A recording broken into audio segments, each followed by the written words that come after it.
Bueno, está Kurt William Hackbarth, que está por aquí. Kurt, buenas tardes. ¿Cómo estás, Kurt?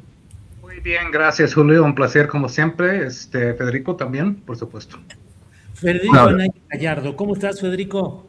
vivo, que siempre es una ventaja en este mundo. A estas alturas ya es... Mm, ¿Qué es la ventaja en este mundo, Kurt? ¿Seguir viviendo, seguir luchando, llevársela suavecito? ¿Qué opinas, Kurt? No, definitivamente estar luchando. Ese es un momento muy crítico para América Latina, en particular, pero también para el mundo, ¿no? Supongo que vamos a hablar de eso en la mesa de hoy, pero lo que estamos viendo es una ofensiva total contra América Latina por parte del trumpismo. Podríamos ir efectivamente país por país, ¿no? En los últimos meses, Trump se ha metido en las elecciones de Argentina, las elecciones legislativas, chantajeando con el asunto del rescate fiscal ahí. En Honduras indultó a un ex presidente ahí sin narco para volver a injertarlo en Honduras para crear pues una campaña mediática sucia y regresarlo a la presidencia. Vemos todo eso de Honduras Gate. Estados Unidos está presionando a Guatemala para que aceptan operaciones militares en conjunto, Honduras también. Vemos el asunto de Brasil, donde pues siguiendo el guión de México, pues declararon a dos grupos de crimen organizado ahí, el primero comando de Capital, el Comando Vermelho, como organizaciones terroristas, so petición del candidato Flavio Bolsonaro, con tal de justificar mayor injerencismo ahí antes de las elecciones de octubre. Vemos lo de Colombia con Daniel Noboa metiendo la cuchara desde Ecuador, Trump abiertamente avalando a Abelardo Espriella para la segunda vuelta, Venezuela ni hablar. Es decir, podemos ir realmente país por país. Bolivia, donde Estados Unidos está respaldando con todo el ruido de la paz contra un una gran movilización popular, donde Marco Rubio dice que cualquier persona en la calle, pues son criminales y narcotraficantes, todos, ¿no? Entonces sí, de Cuba, pues todo otro tema, pues la asfixia ahí al bloque petrolero. Sí, son momentos para luchar como pocos, ¿no? Bien, gracias, Kurt. Federico, ¿de veras qué está pasando? ¿Cómo te sientes? ¿Cuál es tu postura intelectual, cívica, ética frente a lo que está sucediendo? Ante tanto, lo que nos platica Kurt y lo que estamos viendo y viviendo en nuestro entorno nacional. Federico. A ver, con el entorno que nos dijo Cort, pensemos estas revelaciones de la prensa estadounidense, Los Angeles Times, donde ahora vienen por otros dos gobernadores de México. El problema es que sabemos en muchos de los incidentes que mencionó Cort, que la prensa de los Estados Unidos es dependiente para cierto tipo de materiales de lo que le filtren las agencias estadounidenses, todas, a veces la DEA, a veces la CIA, a veces el FBI. Y estaba yo oyendo las mesas de los comentócratas de derecha y ellos mismos reconocen eso, que en realidad no estamos oyendo a un reportero haciendo su trabajo periodístico y diciéndonos lo que ha descubierto de elementos de verdad en la realidad. Lo que estamos oyendo es lo que quiere una agencia de los Estados Unidos que oigamos. Entonces, intelectualmente, yo creo que de entrada hay que desconfiar de la noticia que viene, porque, para resumir lo que decía Cort, y específicamente desde el 3 de enero de 2026, con el ataque a Caracas, América Latina está en guerra por los ataques de los Estados Unidos.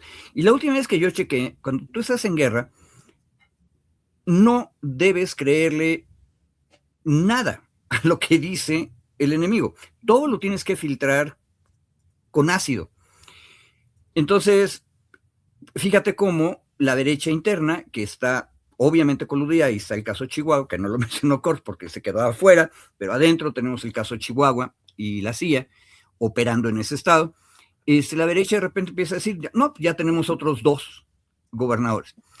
Y el problema real, práctico, geopolítico es, bueno, está bien, entonces Estados Unidos es quien va a decidir quiénes siguen o no siguen gobernando en los estados de la Federación Mexicana. De eso se trata, y es una cosa terrible. Éticamente no podemos creerles, y emocionalmente, bueno, qué bueno que estamos vivos para seguir luchando, como dijo Cort. Vaya, Federico. Ahora, Cort, en lo que estamos viendo y lo que está sucediendo en este entorno, en estos momentos, ¿hasta dónde llegan este tipo de señalamientos del retiro de visas, de las presuntas investigaciones, en este caso contra 2 gobernadores en funciones? Estamos en presencia, como en el propio texto de Los Angeles Times se dice, de el nuevo enfoque de la administración Trump, que es ir contra políticos, contra representantes populares y ya no solo contra capos explícitos o capos del narcotráfico. Kurt. Bueno, para complementar un poco lo que dijo Federico, leyendo el artículo, que es un artículo bastante largo, pero hay sorprendentemente poco reportaje ahí.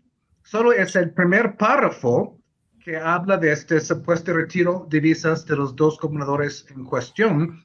Todo el resto del artículo trata de reacciones ante eso, ¿no? Pero lo único que dicen son 2 cosas. Primero, múltiples fuentes dijeron. Y luego un poco más hacia abajo, según fuentes con conocimiento de la investigación. Y hemos hablado de eso. Ese es el New York Times ITIS, ¿no?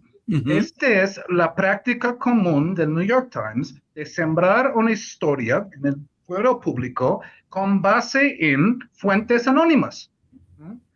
Y ellos dicen, créenos, porque somos periódicos de prestigio, porque somos periódicos de creer, ¿no? Somos periódicos con, ¿no? Una historia atrás, ¿no? Que respalde eso. Pues no necesariamente, ¿no? Hemos visto cómo el New York Times ha mentido descaradamente en el caso de Gaza y cómo esta New York Times, desde el primer plano, mintió descaradamente para justificar la guerra contra Irak, nada más para mencionar 2 casos muy sondeados. Aún así, con toda esta historia que bien menciona Federico, de colusión abierta o tácita con las agencias de inteligencia de Estados Unidos desde la prensa, siguen con esta idea de que tienen que creernos porque vamos a crear notas basadas en fuentes anónimas y tienen que creer lo que decimos. Yo veo eso muy problemático. Lo vimos lo mismo con el reportaje de Tim Golden en ProPublica en enero de 2024, que fue claramente basada en filtraciones de la DEA. Una DEA pues muy enojada con México. Más recientemente vimos una nota rara, cuestionable de CNN acerca de una supuesta autobomba que supuestamente se explotó aquí en México. Se negó esto desde México, pero también desde la CIA. No hay que necesariamente creerle a la CIA, porque la CIA, pues, su trabajo es mentir. Pero pues pusieron esa nota, luego desapareció, ¿no? Luego el artículo del New York Times, donde supuestamente ya hay operaciones militares en conjunto con Guatemala. Luego Guatemala desmiente y luego pues seguimos en una zona gris ahí, ¿no? Entonces hay que tener mucho cuidado con eso. La información puede ser veraz y puede no ser veraz, pero lo que sí sabemos, sí hay claramente, es el elemento de colusión entre la prensa estadounidense y las agencias de inteligencia, ¿no? Muchos de los cuales a veces están peleados entre sí. En Chihuahua vimos la CIA haciendo una tarea que en teoría debe ser de la DEA, ¿no? Aquí, pues, vemos a la presidenta intentando también crear una brecha entre la Casa Blanca y el Departamento de Justicia, ¿no? Que ha sido muy agresivo en estos casos de las acusaciones. Entonces, pues, tenemos que tener pues, estos elementos periodísticos, como bien dijo Pedro Miguel anoche en Macio Sare, ¿no? Si tu mamá te dice que te quiere, de todos modos pide 3 fuentes y verifica, ¿no? Eso es lo que no hacen. Sí, así es, Cort. Gracias. Federico, todo esto ha llevado, entre otras consecuencias, a que el expresidente López Obrador se reactivara ayer en redes sociales ya no para presentar un libro, ya no en otro terreno, ya no la fotografía con su hijo Andrés Manuel López Beltrán, sino en 5 cuartillas ayer en la noche, fijando postura de apoyo sin condiciones a la presidenta Sheinbaum y pidiendo que por el bien de todos regrese el otro Trump. ¿Qué opinas, Federico? A ver, Andrés Manuel es un gran animal político y todos lo queremos mucho. Pero una de las partes más difíciles de seguirle era la manera en que lidió con el tirano Trump. O sea, Trump es un monstruo y lo ha sido siempre, igualito. Entonces, es ahora sí un poco demasiada retórica decir que regrese el otro Trump. No. En realidad pasaba otra cosa en el primer Trump, y era que como acababa de llegar y su coalición no le había permitido tener todas las gentes que él hubiera deseado tener en su gabinete, el gabinete funcionaba todavía como una especie de control. Y eso es lo que ya no pasa ahora. Ahorita tú tienes a trumpianos todavía más radicales que Trump en el gabinete. Ahora, eso permite la interpretación de que en realidad no es Trump el que está atacándonos, sino su gabinete. Digo, Stephen Miller me parece maravilloso personaje para echarle toda la culpa de todas las cosas. Pero eso es retórica. Creo que tenemos que, con mucha frialdad, decir, qué bueno que sale el presidente a hablar, qué bueno que lo hace todavía con la prudencia de decir, del otro lado seguramente hay un teléfono descompuesto, si estuviera la persona que yo conocí, nos entendería mejor. Pero yo creo que eso es retórica.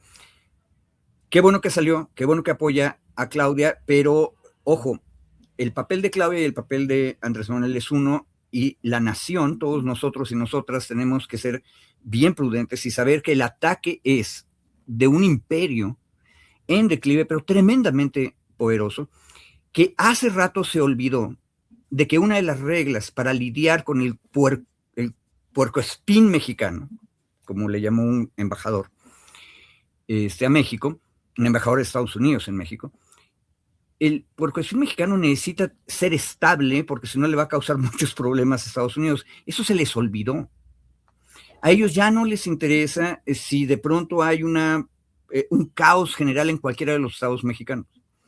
Y eso es malo para todas las partes involucradas. Y nada más un detalle. A mí siempre me acusan de irme a la historia, pero si Estados Unidos fuera tan rudo en contra de las drogas, incluido el alcohol, el clan Kennedy jamás hubiera tenido éxito en política porque eran alcoholotraficantes, por no decirles narcotraficantes en la prohibición, ¿verdad? Uh-huh. En otras palabras, Estados Unidos está construido... El alcohol también es un narcótico, digamos. Exactamente, y eso era. Y una droga. Lo tenemos documentado. Estados Unidos hace pactos con las mafias todo el tiempo porque busca la estabilidad de sus regiones. Cualquier país lo hace. Ahora, no puedes permitir que llegue al extremo de Sicilia o la zona de Nápoles, pero esa es la demostración en el extremo de la hipocresía de Estados Unidos. Entonces, qué bueno que habló Andrés, nos unifica, pero creo que tenemos que ver el horror de la batalla que tenemos enfrente. Bien, Federico. Kurt, ¿qué opinas de este mensaje del expresidente López Obrador, el señalamiento de apoyo incondicional a la presidenta Sheinbaum, pero sobre todo este tema que efectivamente puede ser de análisis y discusión respecto a si de veras el primer Trump era un Trump aceptable o menos grotescamente agresivo y demencial como el de ahora, o solo fue una continuidad o una preparación para el segundo Trump? Kurt. Esa es una gran pregunta. Y antes que nada, creo que el interés de esta carta pues está ahí para politólogos, para historiadores, para los que estamos estudiando esta época, para pues darnos un poco una mirada a cómo haya sido esta relación diplomática desde el lado mexicano, ¿no? Yo creo que no podemos negar que el Trump 2 es más extremo que el Trump 1. Y hay que analizar las razones, ¿no? Federico dio algunas, yo voy a aventurar algunas más, ¿no?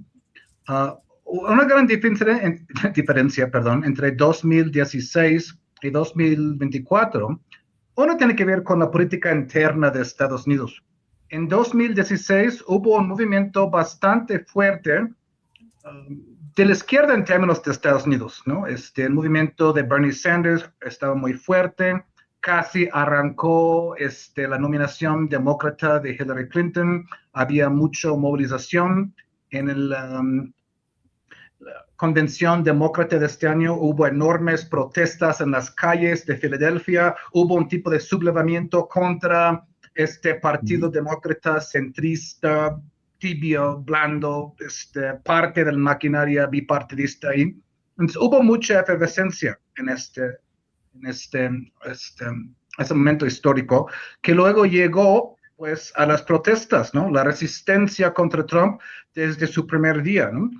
Recordemos, cuando Trump intentó hacer su prohibición de visas en contra de países musulmanes, la gente ocupó aeropuertos en ese momento. Hubo una resistencia en contra del trumpismo bastante fuerte desde la calle en 2006, 16, 17, 18, por ahí, ¿no? Conduciendo a las victorias demócratas en las elecciones intermedias, ¿no? Eso ya no existió desde 2024 en la misma forma. Hubo 4 años, bueno, primero le robaron la nominación de Sanders otra vez en 2020, luego hubo la pandemia que tuvo pues, enormes impactos, ¿no? Luego, pues, 4 años de Biden, ¿no? Con todos los estragos ahí, el genocidio en Gaza. Entonces, cuando Trump llega a volver a ganar en 2024, pues enfrenta un país más aturdido, un país más perdido, ¿no? Con menos de esta efervescencia que vemos en 2016. Entonces, ese es un punto, ¿no? Otro punto es la situación geopolítica. Estados Unidos geopolíticamente está en una situación mucho más débil en pues ahora 2026 que en 2016. China ha subido de manera impresionante. Estados Unidos está en un declive relativo frente a China y también en un declive absoluto frente al resto del mundo. Y esto ha sido muy precipitado, sobre todo en estos últimos años. Entonces, la posición de Estados Unidos es tanto más crítica y por ende este deseo de todo para no perder este estatus y reposicionarse geopolíticamente. Tercer punto es que el núcleo del trumpismo está convencido o se han autoconvencido que la elección de 2020 fue robada por Biden y por varios estados. Entonces ellos llegaron con todavía más veneno, agresividad, un deseo de venganza, un revanchismo. Varios piensan que pues si la elección no fue robada es porque Trump no hizo de todo como debió haber hecho en su primer periodo y ahora sí lo vamos a hacer. Entonces vemos varias de las semillas del primer periodo, inmigración. Trump había hablado de bombardear a México desde su primer periodo. Su secretario de Defensa, Mike Esper, le convenció a que no lo hiciera. De declarar a los cárteles como organizaciones terroristas. Todos son ideas que estaban en el aire en Trump 1, pero en Trump 2 dijeron, vamos a hacerlo, vamos a hacerlo, vamos a hacerlo. Entonces, yo creo que es un poco diplomáticamente conveniente decir, no es Trump, es Departamento de Justicia, Departamento de Estado, Stephen Miller, quien sea. Y hay muchos rostros muy feos para echarles la culpa. Pero entre lo que Trump hace y lo que Trump permite, para mí es parte de un mismo continuo, solamente que yo creo que desde el lado mexicano están intentando buscar grietas, porque sí, no es un sistema monolítico y hay que intentar encontrar esas fracturas, eso sí lo entiendo. Bien, Kurt, gracias. Y en este mismo contexto, Federico, en lo que va avanzando este tema, la presencia de López Obrador excita, trastorna a la oposición, te pregunto, y si ello puede implicar una especie de cambio en la correlación de fuerzas que se está viviendo en este momento donde la oposición a la derecha pareciera estar desatada. Federico? Sí. A ver, ahorita como que se nos empezó a ir la cuestión, pero entiendo. ¿Qué es lo que está pasando del lado mexicano? ¿Cómo la derecha reacciona ante este problema? Sí. Tristemente, para una visión histórica de largo plazo, nuestra derecha está en las mismas condiciones que los conservadores derrotados de 1861. No tienen proyecto, no tienen liderazgos claros, lo que les queda es apelar al extranjero. O sea, se oye dramático y tremendo porque es la intervención extranjera. Pero yo creo que esa es la cosa más cercana que tenemos y por eso el discurso de la presidenta el domingo fue tan rudo, tan fuerte en ese sentido. Y, por ejemplo, la insistencia del señor Salinas Pliego de traer a la marquesa, siempre se me olvida de qué es, la marquesa, para apoyar su posicionamiento ideológico, donde lo que alcancé a oír del señor, su discurso está sugiriendo un golpe de Estado. No dice la palabra, siempre se queda calladito y como que riendo cuando está a punto de decirlo, y lo hizo como 3 veces en su alocución. Entonces, la derecha partidista, que es el PRI y el PAN, pasmados, hasta los comentócratas de derecha de Televisa les critican que hayan ido a resucitar a momias como Calderón y Fox. O sea, es un desastre. Si su pretensa nueva candidata es la ahora gobernadora de Chihuahua, pues mal andamos. Yo jamás la había oído hablar a ella misma en cosas, pero es muy ineficaz, para no ser mala onda. Es muy mala.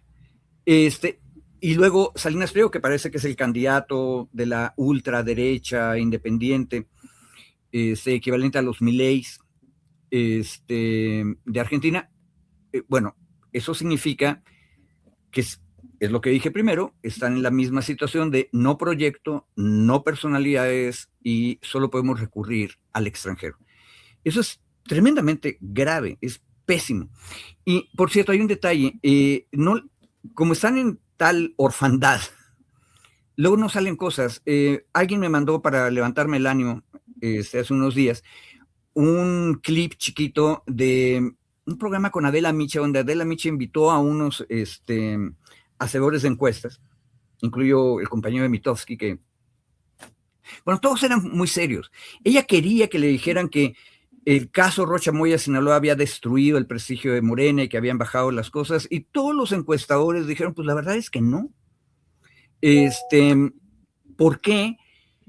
Porque el votante y el público mexicano es muchísimo más complejo que el discurso polarizador que están utilizando. Entonces, digo, hasta da un poco de pena ajena, pero qué bueno, me tranquilizo siendo progresista que les vaya tan mal en sus esquemas, pero esa escena, ese clip que me mandaron, Adela Micha tratando de demostrar que se está cayendo en las encuestas el obradorismo como movimiento, y los encuestadores diciendo pues, que la verdad es que no, te da una idea de la orfandad, pero también del riesgo, porque entonces, tarde o temprano, se van a dar cuenta que la única manera que tienen es de creerle a las agencias de Estados Unidos. Punto. Bien, Federico, gracias. Kurt, William, ¿qué papel es el que juega en este momento Ricardo Salinas Pliego desplegando una oratoria tan ofensiva, tan grosera y tan desestabilizadora como la que en su momento lanzó Javier Milei en Argentina? Acaba de decir recientemente que esos zurdos de Mir Sol no van a dejar el poder más que por la mala. Es decir, por la mala, por la violencia, por qué tipo de acción. Y se está desarrollando además una campaña en la cual se busca que haya la impugnación directa en los lugares donde puedan encontrarse personas correspondientes al segmento de opinión y de participación política e ideológica conocido como Cuarta Transformación. ¿Cómo ves estas circunstancias, Kurt? Bueno, en mi respuesta anterior hablé de algunas diferencias entre 2016 y 2026, ¿no? Internamente en Estados Unidos en el asunto geopolítico, ¿no? Y dentro del trumpismo. Otro factor para agregar a esa lista es el auge de la ultraderecha mundial, que ya existía en 2016, ya ha existido desde, obviamente, mucho antes, pero están mucho más articulados ahora, 10 años antes, que cuando Trump entró en el poder en ese primer momento, ¿no? Apenas en 2016 veíamos pues toda esta red de medios de ultraderecha de Estados Unidos, desde Fox News hasta Breitbart y demás, ¿no? Pero desde ese entonces ha habido una espantosa concentración de poder mediático en Estados Unidos y en otros países, donde vemos a familias como la familia Ellison, Larry Ellison y su hijo, comprando medios, ¿no? Comprando medios. Y ahora vemos cómo están destruyendo un canal tan histórico como la CBS en Estados Unidos, ¿no? Entonces vemos una mayor concentración de medios, ¿no?, en varios países. Vemos también como la familia Murdoch de Fox News y demás, Wall Street Journal, han ido ampliando su territorio ahí. Esa es una gran diferencia, ¿no? También vemos una mayor articulación de una ultraderecha internacional basada en grupos como el Atlas Network, ¿no?, que nació en Gran Bretaña por un ex discípulo del economista de derechas Van Hayek, ¿no?, desde CPAC en Estados Unidos, que existe desde los años 70, pero ahora CPAC ya pues tiene mucho más una mirada hacia el exterior, hace sus conferencias en México, hace sus conferencias en Argentina. Luego tenemos a red Atlas coordinando esfuerzos a nivel internacional, ¿no? Entonces, si vemos un asunto en España, ahí está, ¿no?, con sus proxy, como la Fundación Vargas Llosa y demás. Pero si hay un asunto en Argentina, ahí están. Si hay un asunto en Colombia ahora, ahí están. Y en México, obviamente, operan a través de mucho dinero, redes de bots, granjas de bots y demás. Otra diferencia que tenemos ahora, que no había antes, es la inteligencia artificial, que no existía en 2016. Ahora con la inteligencia artificial, como vimos con la cuenta de generación Z aquí, se puede crear videos que la gente cree, clips falsos, fakes, o como la generación Z hizo videos provocadores, ¿no?, como Palacio Nacional en llamas, la Catedral en llamas y demás, ¿no?, llamativos que llaman la atención, ¿no? Todo eso es una manera de llegar a una respuesta del papel de Salinas Pliego, ¿no? Porque Salinas Pliego obviamente tiene el poder de TV Azteca, pero también tiene un pariente que es el representante de la versión mexicana del Red Atlas. Entonces está muy enchufado en toda esta red que vimos. Entonces, con esos 10 años de experiencia, la ultraderecha pues ha encontrado que en varios países reditúa electoralmente ir más a la derecha, ¿no?, con una campaña de feroz de ataques, de fakes, ¿no?, de racismo y clasismo sin intentar esconder. Entonces, lo que Salinas Pliego está intentando hacer es replicar este modelo aquí en México. Lo vemos ahora en Colombia, ¿no? ¿De qué se está quejando Iván Cepeda, ¿no? De que de la Espriella está usando videos de inteligencia artificial en su contra, apropiándose de los colores de la selección colombiana. Van con todo. Y tienen el apoyo abierto del trumpismo. Siempre han tenido el apoyo de Estados Unidos, pero un poco más velado. Ahora el apoyo es absoluto en total. Y exactamente como hablamos de que hay una continuidad entre lo que Trump hace y lo que Trump permite, también a nivel internacional con estas personas de ultraderecha. Lo que Trump hace es una cosa, pero lo que Trump permite entre gente como Salinas Pliego es hagan lo que quieran, digan lo que quieran y van a tener el respaldo de la Casa Blanca. Entonces esto les envalentona para intentar hacer incluso más extremos, no solamente en su ideología, sino en sus métodos. Obviamente Salinas Pliego siempre desde el chiquitazo ha sido muy extremista, pero ahora lo está aplicando intentando aplicar eso no solamente a sus intereses, sino a la reina pública, a una tentativa de crear un movimiento de ultraderecha acá. Gracias, Kurt. Federico, hay un tema que antes de que se nos acabe el tiempo creo que vale la pena entrarle a fondo, que es las protestas de la Coordinadora Nacional de Trabajadores de la Educación, su expresión violenta, su confrontación con fuerzas policíacas, la acción contra símbolos de poder, oficinas, representaciones, en fin, de un movimiento que durante décadas se ha mantenido, como ellos dicen, gobierne quien gobierne, los derechos se defienden. Hoy la presidenta de México ha dicho que hay mucha provocación, que los extremos se juntan. Dijo, hay un discurso de la ultraderecha mexicana que dice hay que actuar contra el régimen. Entonces, pues están haciendo un juego a la ultraderecha, si no es que son lo mismo. ¿Qué opinas, Federico? Bueno, empiezo con otra referencia histórica.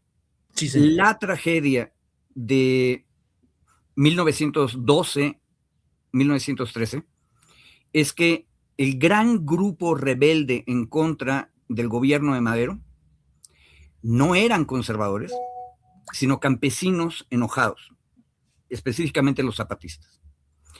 Por supuesto que las cosas se aclararon apenas asesinaron los traidores a Madero, porque cuando llegaron a ofrecerle a Zapata la alianza, Madero fusiló al que llegó con el mensaje, porque no iba a Zapata a tratar con traidores. Pero la tragedia es que el gobierno democráticamente electo perdió a su lado izquierdo porque fue incapaz de contestar. Ahora, me parece que el gobierno de la Cuarta Transformación ha superado en mucho eso, pero sí tiene un problema análogo con movimientos como la CENTE. Y ahí tenemos un problema porque, a ver, los modos importan. Yo agregaría un detalle a lo que dijo la presidenta. Cuando estábamos entrando a la universidad y estábamos en el movimiento, de hecho yo estaba a la mitad de la carrera, que son los 86, 87, 88, 89, en el movimiento donde nace la CENTE. Lo más impresionante era ver pasar a los profesores, a las profesoras cantando que ahora no se trata de cambiar un presidente, y los papás y las mamás apoyándolos en la Ciudad de México, que era donde estaba yo. Escenas como las que vimos en la sede de la CEP allá en Coyoacán hubieran sido impensables en aquella época. Ojo, el régimen era mucho más autoritario, no se podía, pero tampoco la CENTE hacía eso. Ahora, ¿qué fue lo que pasó en estas décadas? Que la CENTE siguió luchando, se fue cerrando cada vez más el régimen y se fueron haciendo muy hoscos. Esa es la verdad, y muy rudos. Pero siguen siendo el lado izquierdo del movimiento bravurista y eso tenemos que recordarlo todo el tiempo. Ahora, hay un detalle, lo debatí con una maravillosa amiga mía, largo, durante el último día. Tenemos que tener mucho cuidado porque los malos modos de la CENTE, que no los tenían al principio y ahora sí, por las razones que dije yo, así se fueron creando y criando, le hacen el caldo gordo a la derecha. Por eso mencioné la tragedia zapatista maderista. Pero en el otro lado, te lo acaba de decir Luis Hernández Navarro, la coordinadora ha demostrado una y otra vez ser capaz de ser muy dura en sus planteamientos y luego negociar eficazmente. Y ahí yo veo dos problemas. Uno, que del lado gubernamental parece no haber una gran capacidad, específicamente Mario Delgado. Este asunto de la UCICAM uno no lo entiende, hace rato que debería haber desaparecido eso, y ahí sigue como un problema. O sea, eso es falta de capacidad burocrática. Ojo, hay otras cosas que van mucho más lentas y puedes hacer cosas a la mitad del camino, que es la cuestión de las pensiones y por eso, si te fijas bien en la declaración de Martí, una cosa interesante es que de repente empezó a hablar de los esquemas solidarios. Es el regreso a la ley anterior a 2007. Pero el gobierno todavía no puede decir eso porque falta dinero, etcétera. Ese razonamiento se va a ir agotando. Todos los comentaristas a izquierdas nos dicen, en muchos otros lados se ha cambiado. Chécate la posición de Carlos Bramo de Oxfam. En otros países ya se echaron para atrás las Afores de una manera u otra. Entonces, ojo, ahí tendríamos que ser más flexibles. Y la otra cosa, que es la cuestión de la violencia concreta. Ya no entendí yo muy bien el petardo y el ojo perdido, cómo fue que ocurrieron, pero no ha habido en los últimos 7 años de manifestaciones feministas, algunas muy rudas, las manifestantes, eventos como esos. Ahora sí que para eso deberíamos ser una policía muchísimo más eficaz, 1000 veces mejor encapsular y recibir las cosas, pero tú no le regresas el petardo a nadie, por ejemplo, y tampoco le disparas una granada lacrimógena, que eso pasaba en la época de Peña Nieto. Cuando se derrama sangre de un manifestante, algo falló en la policía.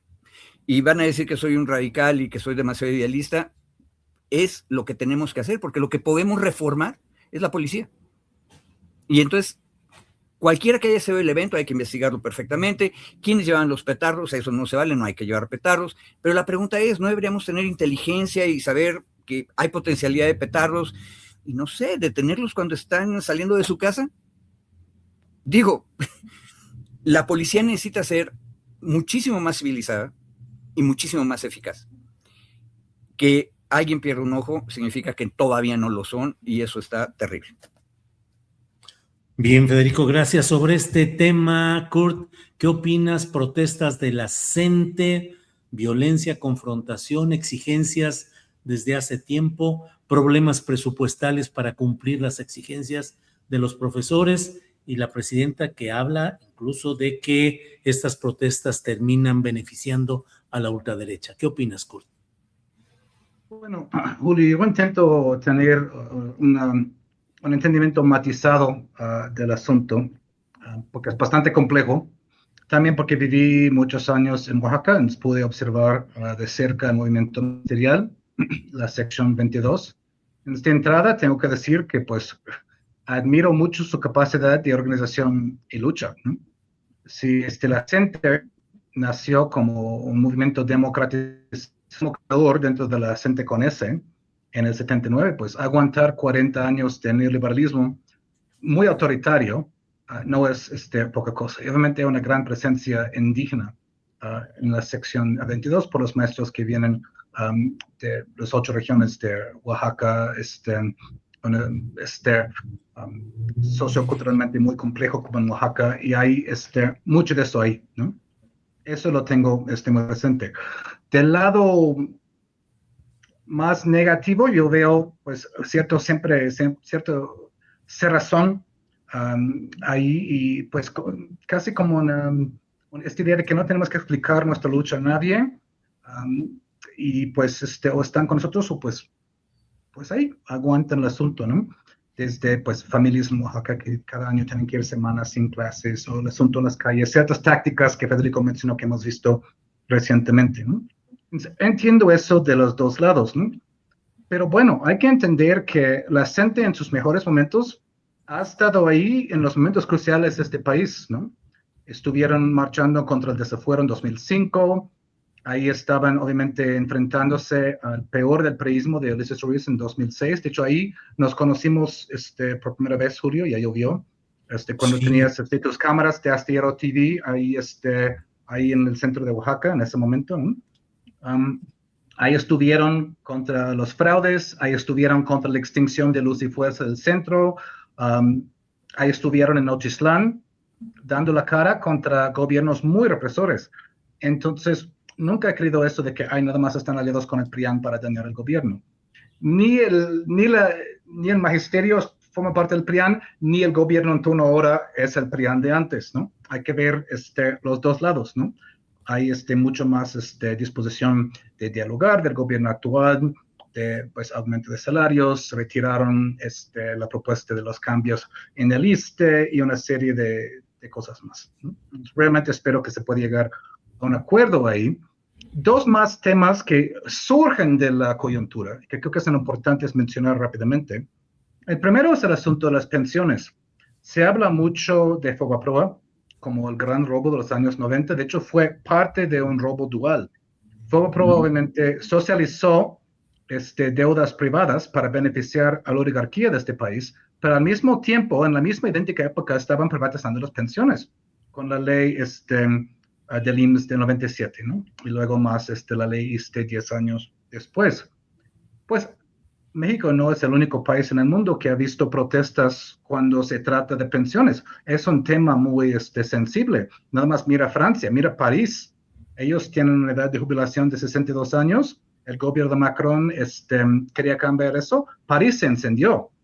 No estoy diciendo que quiera ver eso acá, pero estoy diciendo que, pues, por supuesto que, pues, los sindicatos, no solamente en México, van a estar muy sensibles al tema de las pensiones. Yo veo mi Afore, trabajé muchos años de freelance, no he cotizado mucho, pues lloro. La cantidad de dinero que tengo ahí ni aguantaría un año de una jubilación.